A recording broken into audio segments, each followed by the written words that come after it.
Buddha said, "No one saves us but ourselves. No one can, and no one may. We ourselves must walk the path." Helping others is one of the behaviors that enjoy more social recognition. In general, when we are altruistic, we improve other people's lives. This is why this behavior is well regarded at a social level. However, is it always good to help others? Is it advisable to save others from their predicaments? A person with a savior complex feels the constant urge to save others. They tend to have a strong tendency to seek out individuals in need of help and assist them, typically at the sacrifice of their own needs, desires, and aspirations. It leads to toxic relationships. The problem is that these characteristics can easily lead to the creation of toxic relationships. More often than not, people with this complex tend to be part of codependent couples. These are one of the worst types of relationships that can occur. When that happens, one needs the constant help of the other to feel good, thinking she cannot live without him.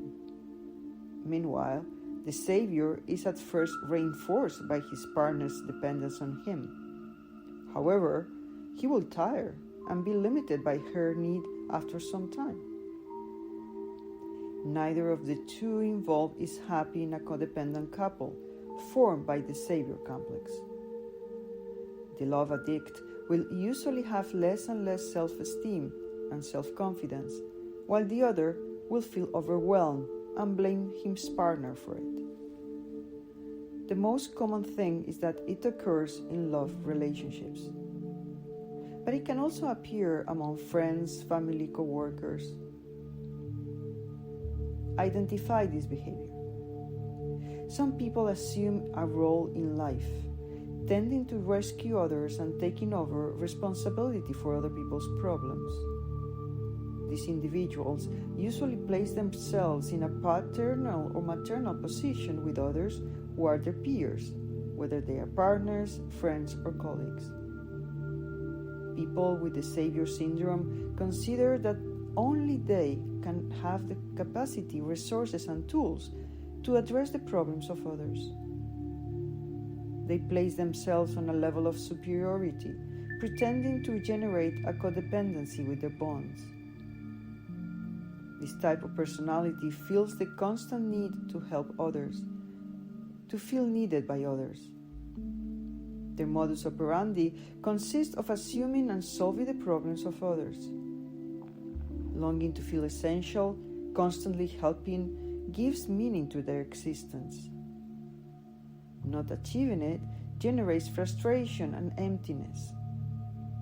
They are often afraid of facing their own conflicts and shortcomings, which is why they prefer to assume those of others. As long as the other needs their protection, they feel in control and do not risk being abandoned. Wanting to save the other is a way of not wanting to see one's own wounds, so as not to enter into one's own pain and face it. The unconscious choice is to escape and focus all this energy on helping the other person. By recognizing the same wound in the other, empathy appears. What this attitude actually conceals is a desperate need to resolve in the other what one does not want to see within oneself.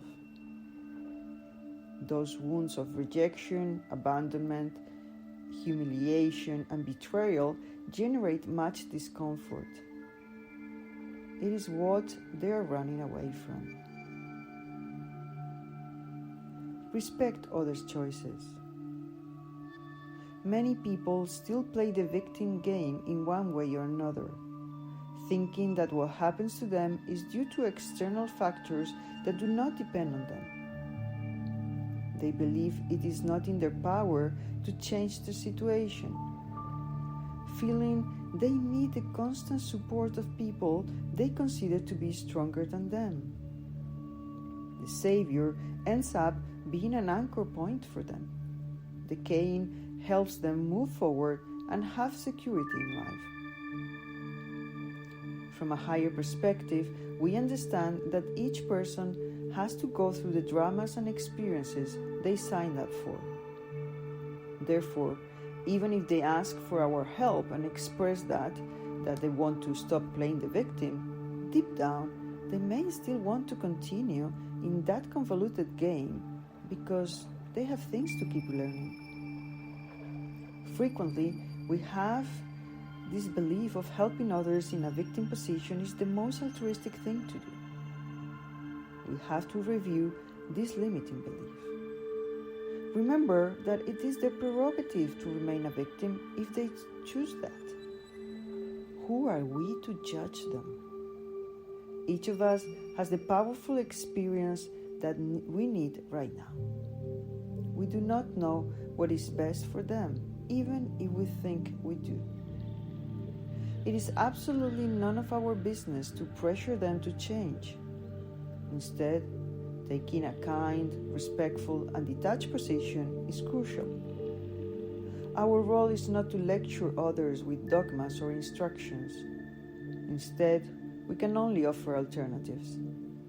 We can show them that we do not, that no one has to be a victim, as there is a much more expansive version of themselves than they previously considered.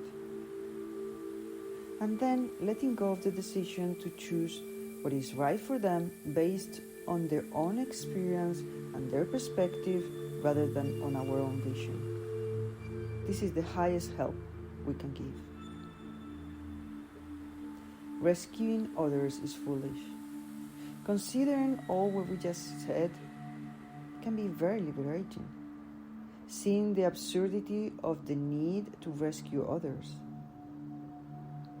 In the same way that we do not want others to make decisions for us, take away our learning opportunities, or tell us what to do, why would we do that to others? We should only give what we want for ourselves. We should only give to another what we are willing to receive ourselves. This is key to transforming our consciousness. The best way to love someone else is by allowing him to face the consequences of his actions, mature, grow, and be responsible for himself. Helping others is something positive when it's born out of love. It can be harmful if it comes from fear, doubt, or insecurity. Trying to save others prevents them from developing confidence in their own resources.